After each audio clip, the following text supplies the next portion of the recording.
Good morning. I'm so glad that you're here today. Thank you for joining us on the House to House page. My goodness, the Lord has been so good to us. You say, well, Brother O'Malley, this is the year 2020. Everybody is getting ready to kick 2020 to the curb. And I don't feel good about 2021 either, you may say. But the truth is that God has been here for every decade and century and year of mankind. There's never been a time that he's been left us alone. And the God who created the entire universe is the God who resides in my heart and is the God who is in control. And I say to you today that I want to draw your attention to Psalm 121 as we begin to focus on what should we be looking at in the new year coming up. And I want you to realize Psalm 121 gives us great reasons for hope, and the best decisions you can make for 2021 start today. The psalmist writes in Psalm 121, I will lift up mine eyes unto the hills. Please notice as he says this is an affirmation of a promise. I will lift up mine eyes unto the hills. And you say, why the hills? Well, if you can think about it, David, the psalmist, he was a warrior, and he knew the best fighting position was to have the highest position. You remember he even said, lead me to the rock which is higher than I. This is who our God is. He is higher than I. He is the God who is above all. The technical and practical application, or at least definition, of these hills would clearly reference Jerusalem, the 7 hills that surround the city. And we could say, yes, we're looking there. You and I, while we do not look to Jerusalem as a place of these hills, our eyes, our minds are set on the hills of God.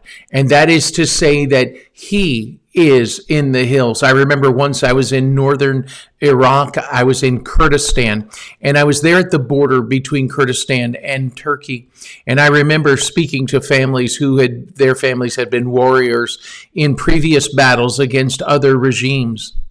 And I'm not here making a political statement by any means. It's just who they were.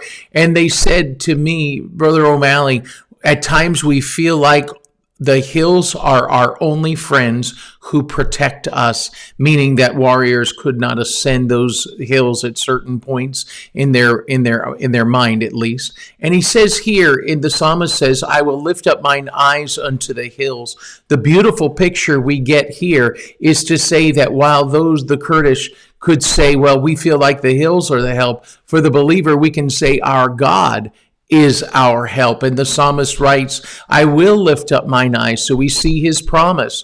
We see his perception, and he looks, and we see his place to which he is looking. And he states this, and he says that in those hills are where he gets his help. Put it all together. I will lift up mine eyes unto the hills, from whence cometh my help. The psalmist knew his help came from the Lord. If you're a Bible student, maybe you're just starting your journey in studying the Bible. Others of you may have been at it for years. You may recall that this is one of the Psalms of Ascension. I believe, just from reading, that it seemed to be that they would say these Psalms that on their way to Jerusalem to worship. Also, writers have told us that they also would quote each psalm as they ascended 15 steps up into the temple, and they would pause at each step and reflect. I don't know. I was not there. Obviously, it's well before my time. We can only go with what these people say, that they're really smart and they tell us. But either one makes complete sense to me. And as those who were travelers and those who were going to the temple could easily quote, I will lift up mine eyes unto the hills, from whence cometh my help. Why did they believe Jerusalem was where they found help? Well, it's because the temple was there, and this is where they worshiped. And then he narrows this down from hills to whom he had his eyes fixed on in those hills. Notice what he said, my help cometh from the Lord. Oh my goodness, dear friend. If you only read these lines just at the beginning of this next year, here we are closing out this year, we realize this, our help comes from whom? The Lord. Now, the psalmist will give us some specific things about the Lord in just a moment, but I want you to pause for just a moment and think about this.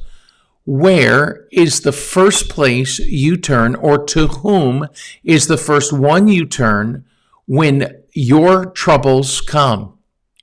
Where do you seek help? I know for many people in this world, and we're just in the last of this season that goes through December, and many people who have certain disorders during this time, and depression comes, discouragement comes, suicides happen, family members fight with each other, all of these things, we can look and say, well, I get my help from a bottle of alcohol or spirits.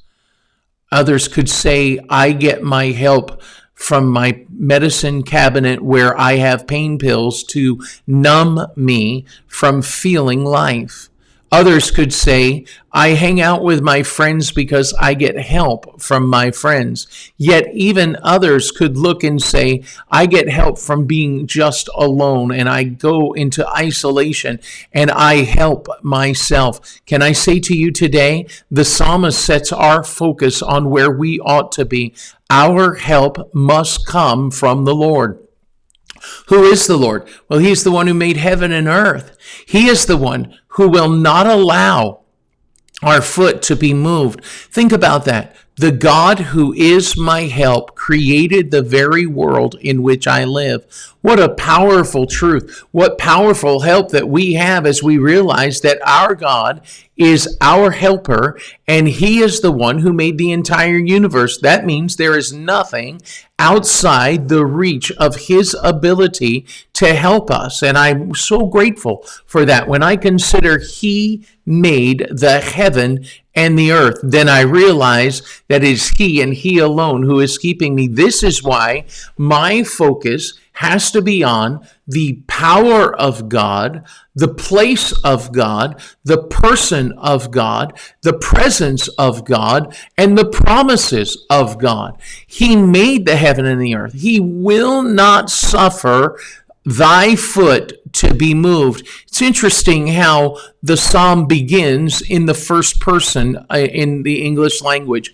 I will lift up mine eyes from whence cometh my help. My help cometh from the Lord, which made heaven and earth. Notice how we transition to he will not suffer. You could say, well, is God speaking with the psalmist here?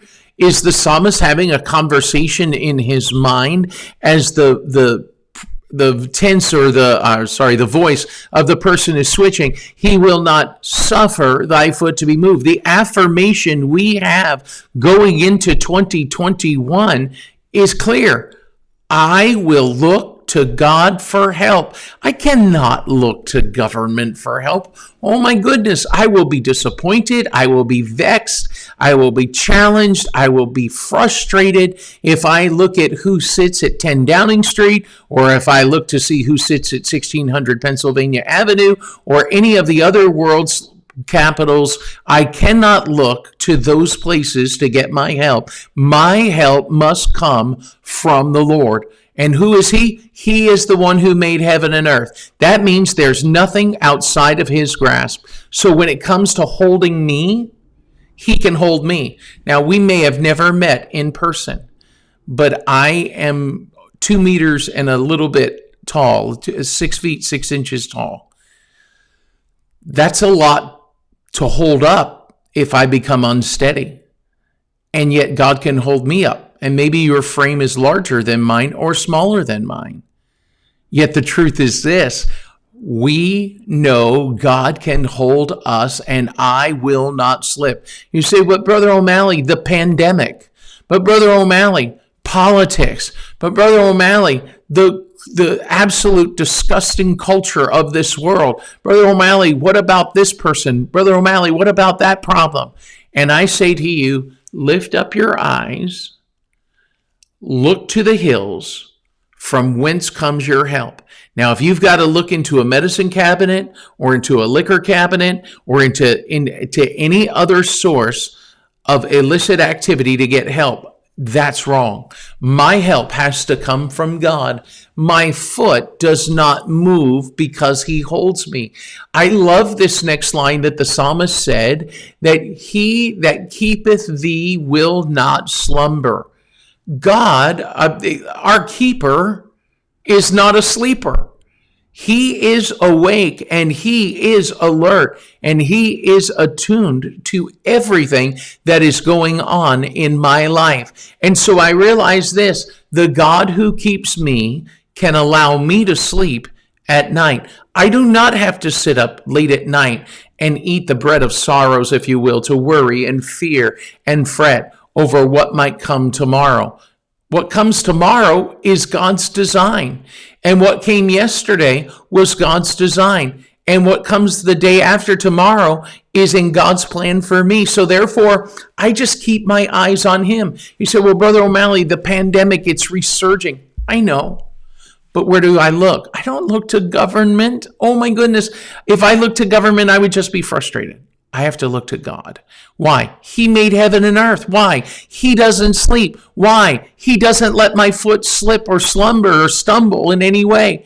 And then it says that he that keepeth Israel, so not just the psalmist, but now the psalmist is saying, the God who keeps my country, Israel, he doesn't slumber, nor he does not sleep. Think about this. If sparrows cannot fall without the attention of God, a pandemic with global outreach cannot affect the power and promises of God. When I consider this, that he that keeps the nation of Israel does not fall asleep. Notice what he says, the Lord is thy keeper. Who's keeping you?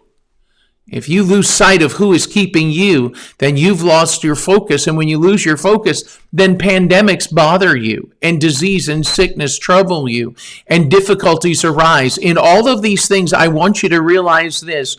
The God who keeps Israel, the nation, is the God who does not slumber or sleep, and he is the God who keeps me. The Bible also states that this same God, the one on whom I should place all of my focus and attention and adoration and worship, he is my shade. You say, well, shade, what does that mean? Well, the idea of shade is a protection. As they traveled in the noonday heat, as they traveled in the morning hours, as they traveled in the evening hours, he was shade to them. He also demonstrated, and in fact, in this same psalm, you'll think about it, the sun shall not smite thee by day, nor the moon by night. You say, well, the moon isn't that bright, but the moon is a reflection of the sun. And we realize this, that there is no harm that can expose me. The sun might reveal my hiding place. The moon might disclose where I am keeping away or stealing away. But the fact is, God can keep me day or night. I have an all-time God who works all night long, who works at all seasons in my life, and I just have to keep my eyes set on him. The sun shall not smite thee by day, nor the moon by night. Why? Because God is my shade. He is the one who keeps me. He is the one who shades me. Notice further, the Lord shall preserve thee from all evil. You say, wow. All evil, Brother O'Malley? Do you absolutely believe this? With all my heart, I believe this because it's the word of God. The Lord will and shall preserve us from all evil. Notice the last, he shall preserve thy soul. What does preserve mean? Well, it's to safe keep for later, to hold on to be able to have for strength later. He holds us and protects us. And so God will keep us from evil. You say, well, Brother O'Malley, I think the world is coming to an end. Vaccines are being talked about. People are talking about end times. Folks are afraid and folks are scared. Who's keeping you? Enough with this fretting. Enough with this silly complaining about the day. You remember the psalm we quote a lot when we go to church? This is the day the Lord hath made. We will rejoice and be glad in it. Do you realize that wasn't just referring to for the New Testament believer Sunday worship, for the Old Testament believers Sabbath worship? It wasn't referring to just that. Every single day, the days that you are fussing about during 2020, he made every single one of those days. And this is the day the Lord hath made. And we will rejoice and be glad in it. That's who we are. Why? Because our focus must be on God. We know the year 2020 brought unique challenges, but none of them were apart from the plan of God. We know that 2021 bodes ominous around us, and we look and we think, what is going to happen?